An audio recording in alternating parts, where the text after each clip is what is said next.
ஸ்ரீ காளிமாதா ஜோதிடம் பிரபல ஜோதிடர் பண்டித் மகாராஜா. தொழில், காதல், திருமணம், குழந்தை பாக்கியம் மற்றும் மந்திர சூனிய பிரச்சனைகளுக்கு நிரந்தர தீர்வு. வணக்கம். செய்தி வீச்சு உங்களை வரவேற்றுக் கொள்கிறது. இன்றைய செய்தி வீச்சில் தமிழக நிலவரங்கள் மற்றும் உலக நிலவரங்கள் காத்திருக்கின்றன.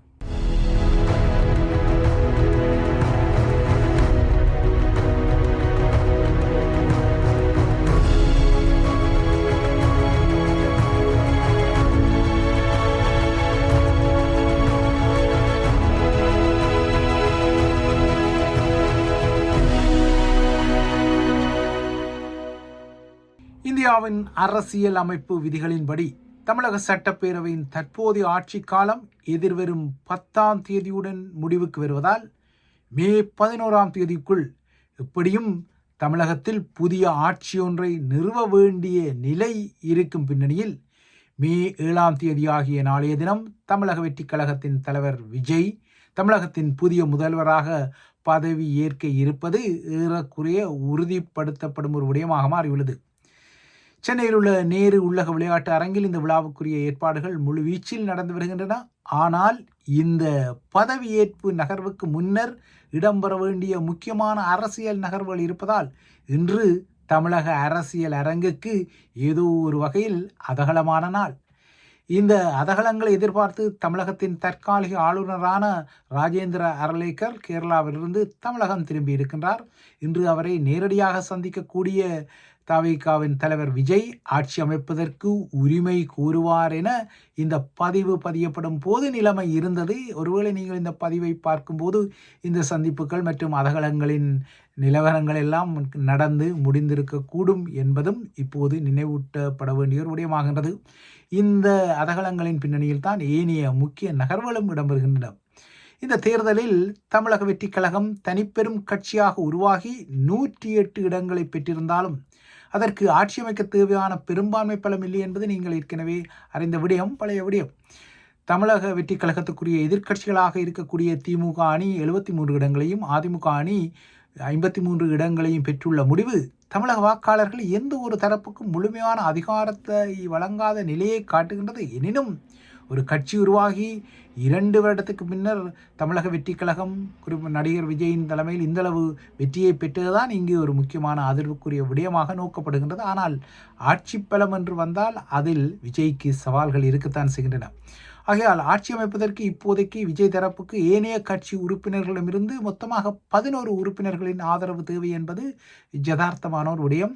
விஜய் 2 இடங்களில் வெற்றி பெற்றிருந்தாலும் அவர் தான் வெற்றி பெற்ற 2 தொகுதிகளில் ஏதாவது ஒன்றை துறக்க வேண்டும். அநேகமாக அவர் திருச்சி கிழக்கு தொகுதியை கைவிடுவார் என எதிர்பார்க்கப்படுகின்றது. அங்கு நடைபெறக்கூடிய இடைத்தேர்தலில் நடிகை திரிஷா அவருடன் சர்ச்சைக்குரிய விமர்சனத்தை பெற்ற ஒருவர் அவர் நிறுத்தப்படலாம் என்ற ஊகங்கள் ஆரம்பத்தில் வந்தாலும் இப்போது முன்னாள் அமைச்சர் கூப்பா கிருஷ்ணரை அந்த இடத்தில் வேட்பாளராக நிறுத்தும் முடிவு தமிழக வெற்றி கழகத்தால் எடுக்கப்பட்டதாக தெரிகிறது. விஜயின் ஒரு தொகுதி துறப்பால் தமிழக வெற்றி கழகத்தின் பலம் 107 குறைய, இதற்கு அப்பால் சபாநாயகராக அவரது தரப்பில் ஒருவர் தற்காலிகமாக ஏனும் தெரிவு செய்யப்பட்டால் அவர் நம்பிக்கை வாக்கெடுப்பில், அதாவது நம்பிக்கை பிரேரணை வாக்கெடுப்பில் பங்கேற்க இயலாது.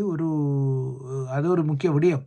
ஒருவேளை இந்த வாக்கெடுப்பில் எதிர்க்கட்சிகள் சமநிலை பெற்றால் மட்டுமே சபாநாயகரின் ஒரு வாக்கு அங்கு தேவைப்படும் என்பதால் உயர் நீதிமன்றத்தின் தலைமை நீதிபதியை ஒருவரை இந்த நம்பிக்கை வாக்கெடுப்பில் தேர்தல் அலுவலராக வைத்தும் அந்த வாக்கெடுப்பை நடத்தக்கூடிய வகையில் இந்திய அரசியலமைப்பில் இடம் இருப்பதால் அந்த முறை ஒருவேளை தமிழக சட்டப்பேரவையில் பிரயோகிக்கப்படலாம். ஆகையால் விஜய் தலைமையில் ஆட்சி அமைக்க இப்போது உள்ள நிலையில் அவரது தரப்பில் 106 ஆசனங்கள் தான் உள்ளன. இன்னும் 12 ஆசனங்கள் அந்த கட்சிக்கு பெரும்பான்மை பலத்துக்கு தேவை என்பதால் இப்போதைக்கு இது ஒரு கூட்டணி ஆட்சி என்பது நிதர்சனமான விடயம். விஜய் தரப்புக்கு இது கசப்பாக இருந்தாலும் இதுதான் நிதர்சனம்.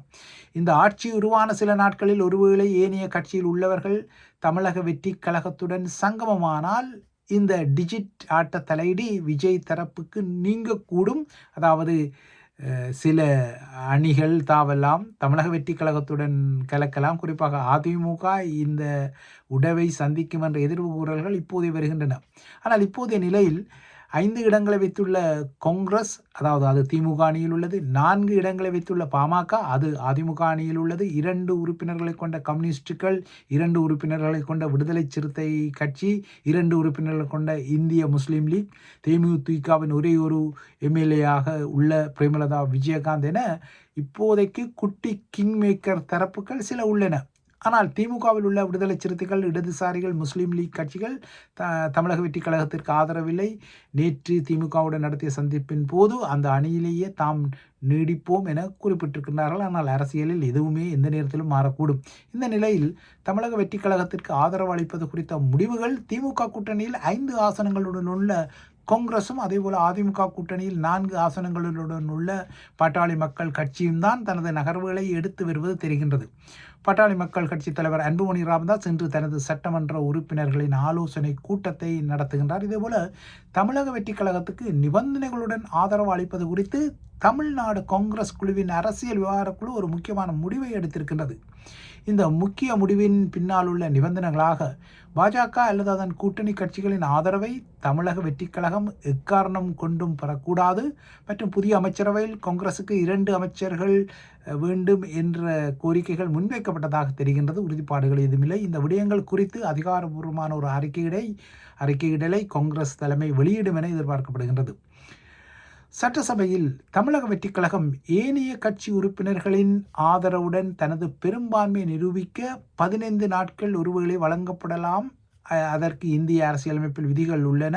ஆனால் கர்நாடகாவில் எடியூரப்பாவுக்கும் இதே போன்ற ஒரு நிலைமை ஏற்பட்ட போது, தனிக்கட்சியின் பெரும்பான்மை இல்லாமல் அங்கு ஒரு ஆட்சி அமைக்கப்பட்ட போது அவருக்கு பெரும்பான்மையை நிரூபிக்க இந்திய உச்சநீதிமன்றம் 1 நாள் மட்டுமே அவகாசத்தை வழங்கிய நிலையில் விஜய்க்கும் இவ்வாறான நிலை வருவதற்கும் சாத்தியக்கூறுகள் உண்டு. எனினும் இந்திய அரசியலமைப்பில் பெரும்பான்மையை நிரூபிக்கும் ஒரு புதிய ஆட்சிக்கு 15 நாட்களுக்கு அவகாசம் வழங்கப்படுவது வழமை என்பதால் விஜய்க்கும் இது பொருந்தும் என குறிப்பிடப்படுகின்றது.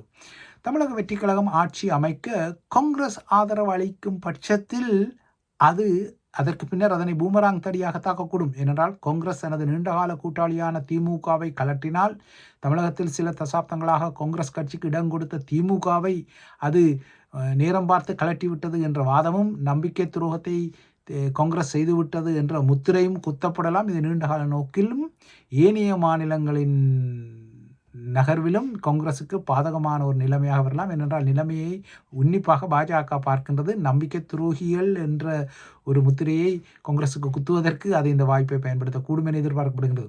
இதற்கு அப்பால் அதிமுக அல்லது திமுகவில் உள்ள சிலர் அநேகமாக அதிமுக உடைக்கப்பட்டு எதிர்வரும் காலத்தில் அதன் குதிரை பேரத்தில் தாவேகாவுடன் இணைந்து கொண்டால் அதன் பலம், அதாவது தமிழக வெற்றி கழகத்தின் பலம் தானாக உயர்ந்தால், இப்போது அவசரத்துக்கு தமிழக வெற்றி கழகத்திற்கு ஆதரவளிக்கும் காங்கிரஸ் உட்பட்ட கிங் மேக்கர்கள் பின்னர் ஜோக்கர்களாக மாறவும் சாத்தியம் உண்டு.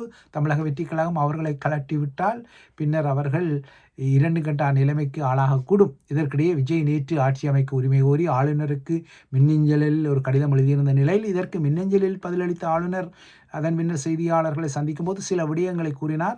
தமிழக வெற்றி கழக தலைவர் விஜய் தன்னை நேற்று சந்திக்க அனுமதி கோரிய போதும் அவருக்கு தான் அனுமதி வழங்கவில்லை எனவும் அதற்குரிய காரணத்தையும் ஆளுநர் கூறினார். விஜய் தனக்கு அனுப்பிய மின்னஞ்சல் கடிதத்தில் தேர்தலில் தாவேகா பெற்ற வாக்கு சதவீத விவரங்களை மட்டுமே குறிப்பிட்டதாகவும் தான் அதனை ஏற்கவில்லை என்றும், அதற்கு மாறாக விஜயிடம் எம்எல்ஏக்களின் துல்லியமான எண்ணிக்கையை சமர்ப்பிக்குமாறு தான் மின்னஞ்சலில் பதிலளித்ததாகவும், அதன் அடிப்படையில் தான் இன்று இந்த விவரங்களுடன் ஆளுநரை தவிக தலைவர் விஜய் சந்திக்க உள்ளதாக கூறப்படுகின்றது. இப்போதைக்கு இந்த பதிவு உள்ளது. ஆனால் இந்த பதிவை நீங்கள் காணும்போது இந்த சந்திப்புகள் இடம்பெற்றிருக்கக்கூடும். இப்போதைய நிலையில் திமுக மற்றும் அதிமுக ஆகிய கட்சிகள் உச்சநீதிமன்ற மையங்கள் ஊடாக குடைச்சல் கொடுக்கும் வாய்ப்புகள் இல்லை என்பதால் விஜய் தனக்குரிய பெரும்பான்மையை சட்டசபையை நிரூபிக்க 15 நாட்கள் அவகாசத்தை பெறக்கூடும் எனவே எதிர்பார்க்கப்படுகின்றது. மொத்தம் இன்று ஆளுநர் அழைப்பு விடுத்த பின்னர் விஜய் நாளை பதவியேற்க உள்ள சாத்தியங்கள் வலுவாக உள்ளன. சென்னை நேரு உலக விளையாட்டு அரங்கில் பதவியேற்பு விழாவை பிரம்மாண்டமாக நடத்தும் ஏற்பாடுகள் முழுவீச்சாக நடந்து வருகின்றன. இந்த விழா குறித்து தமிழகத்தின் தலைமைச் செயலாளர் சாய்குமார் தலைமையில் நேற்று ஆலோசனைகள் நடைபெற்ற போது ஏனைய முக்கிய செயலாளர்களும் சென்னை காவல்துறை ஆணையாளரும் அதில் பங்கேற்றுள்ளனர்.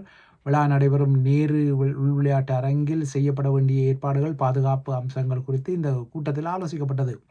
நாளை முதலமைச்சராக பதவியேற்கக்கூடிய விஜய் முதலில் வருமானம் குறைந்தோரின் இல்லங்களுக்கு மாதம் 200 யூனிட் இலவச மின்சாரத்தை வழங்குவது மற்றும் தமிழகம் முழுவதும் அனைத்து பேருந்துகளிலும் பெண்களுக்கு இலவச பயணத்தை செய்வதற்கு அனுமதிக்கும் 2 முக்கிய திட்டங்களுக்கான கோப்புகளில் அவர் கையெழுத்திடுவார் என எதிர்பார்க்கப்படுகிறது.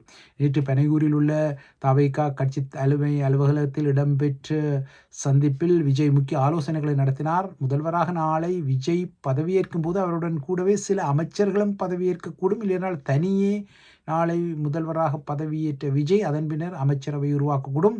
விஜயின் அமைச்சரவையில் Sengottaiyan, JDC Prabhakar, Bussy Anand, Aadhav Arjuna, CD Nirmalkumar, Maria Wilson, Rajmohan, Arunraj, Satyabhama, Vijayalakshmi, Srinath உட்பட்டவர்கள் இடம்பெறுவார்கள் என்று எதிர்பார்க்கப்படுகின்றது. 20 பேர் கொண்டதாக விஜயின் அமைச்சரவை அமையும் எனவும் கூறப்படுகின்றது. பொதுவாகவே தமிழக முதல்வர்கள் காவல்துறைக்கு பொறுப்பான உள்துறை அமைச்சகத்தை மட்டும் தமது துறையாக சொந்த துறையாக வைத்திருப்பது வழக்கம். ஆனால் விஜய் நிதி அமைச்சகத்தையும் தனது கட்டுப்பாட்டில் வைத்துக் கொள்ள திட்டமிட்டதான பேச்சுக்கள் எல்லாம் வந்திருக்கின்றன. சபாநாயகராக ஜேடிசி பிரபாகரனும் விஜயின் நிழலாக உள்ள புசி ஆனந்த், அவர் ஏற்கனவே விஜயின் அந்த நடிகர் காலத்திலேயே அந்த ரசிகர் மன்றங்களின் தலைவராக இருந்தவர். ஆகையால் அவருக்கு நகராட்சி நிர்வாகம் மற்றும் ஊரக வளர்ச்சித்துறை வழங்கப்படலாம் எனவும், ஆதவ் அர்ஜுனாவுக்கு மின்சாரம் மற்றும் மதுவிலக்குத்துறை வழங்கப்படலாம் எனவும் தெரிகின்றது. ஆனால் ஊகங்கள் மட்டுமே. இப்போதைய நிலையில் தவைகாவின் புதிய சட்டமன்ற உறுப்பினர்கள் அனைவரும் இந்த குதிரை வீரங்கள் மற்றும் தொடர்புகளை தவிர்ப்பதற்காக மாமல்லபுரம் அருகில் உள்ள நட்சத்திர விடுதியில் கடும் பாதுகாப்புடன் தங்க வைக்கப்பட்டுள்ளனர். இந்த நிலையில் தமிழக வெற்றி கழகம் ஆட்சி அமைப்பதற்கு அனைத்து கட்சிகளும் நிபந்தனையின்றி ஆதரவு வழங்க வேண்டும் என தமிழக பாஜக ஒரு சரிதியான அழைப்பை விடுத்திருக்கிறது. இது ஒரு ஆச்சரியமான அழைப்பும் கூட. குறைந்தபட்சம் 6 மாத கால அவகாசத்தை விஜய்க்கு தமிழக அரசியல் கட்சிகள் வழங்க வேண்டும் என்றும், தமிழக மக்கள் அளித்த தீர்ப்புக்கேற்ப அனைத்து அரசியல் கட்சிகளும் எம்எல்ஏக்களை விலை பேசும் அரசியல் குதிரை வீரத்தைக்கு முற்றுப்புள்ளி வைக்கும் வகையில் இந்த ஆதரவை அளிக்க வேண்டும் எனவும் பாஜக கூறியுள்ளது. இறுதியாக உலக நிலவரங்களை நோக்கிக் கொண்டால், மத்திய கிழக்கு போரின் நெருஞ்சி முள்ளாக உள்ள ஹோர்முஸ் நீரின் வழியாக வணிக கப்பல்கள் பயணிப்பதற்கு பாதுகாப்பு வழங்கும் அமெரிக்க நடவடிக்கையான ப்ராஜெக்ட் ஃப்ரீடம் ஆரம்பிக்கப்பட்டு ஒரு நாள் மட்டுமே நடைமுறையில் இருந்த நிலையில் அமெரிக்க அரசு தலைவர் டொனால்ட் ட்ரம்பால் அது தற்காலிகமாக இடைநிறுத்தப்பட்டுள்ளது. 2 தரப்புகளுமே இந்த இடைநிறுத்தத்திற்கு தத்தமது ஆதாயங்களுடன் காரணங்களை கூறுகின்றன. போரை முடிவுக்கு கொண்டுவர ஈரானுடன் ஒரு உடன்பாட்டை எட்டுவதற்கான ராஜதந்திர முயற்சிகளுக்கு ஆதரவு வழங்கவே இந்த நடவடிக்கை இடைநிறுத்தப்படுவதாக டொனால்ட் ட்ரம்ப் கூறுகின்றார். ஆனால் ஈரானோ தனது நாட்டின் உறுதியான நிலைப்பாடுகள் மற்றும் எச்சரிக்கைகளை தொடர்ந்தே ட்ரம்ப் இந்த பின்வாங்கலை செய்ததாக கூறுகின்றது. ஆனால் ட்ரம்போ இந்த ப்ராஜெக்ட் ஃப்ரீடம் தான் இடைநிறுத்தப்பட்டதே தவிர கடந்த ஏப்ரல் 13 முதல் அமெரிக்கா ஈரானிய துறைமுகங்கள் மீது நடத்தி வரும் கடல் முற்றுகை தொடர்ந்தும் நடைமுறையில் இருக்கும் என கூறுகின்றது. இதேபோல 100க்கும் மேற்பட்ட அமெரிக்க இராணுவ விமானங்கள் ஹோர்முஸ் வான்வழியில் ரோந்து பணிகளில் ஈடுபட்டுள்ளதாகவும் அமெரிக்க படைத்தரப்பு கூறுகின்றது. இதற்கிடையே அடுத்த வாரம் டொனால்ட் ட்ரம்ப் சீனாவுக்கு பயணம் செய்ய உள்ள நிலையில் ஈரானிய வெளியுறவு அமைச்சர் அப்பாஸ் அரக்ஷி இன்று காலை பெய்ஜிங்கில் சீன வெளியுறவு அமைச்சர் வாங்கியை சந்தித்து பேசியிருக்கின்றார். ஈரானிய அமெரிக்க போர் தொடங்கிய பின்னர் சீனாவும் ஈரானும் உயர்மட்ட சந்திப்பை நடத்துவது இதுவே முதன்முறையாகும் என்பது ஒரு முக்கியமான விடயம். ஆகையால் ஈரான் அமெரிக்க பேச்சுவார்த்தைகள் ஒரு முக்கியமான கட்டத்திற்கு நகரும் என இந்த சந்திப்பின் ஊடாக ஒரு அறிகுறி வெளிப்படுத்தப்படுகின்றது. இவைதான் ஐபிசி தமிழின் செய்தி வீச்சு. தொடர்ந்தும் ஐபிசி தமிழுடன் இணைந்திருங்கள்.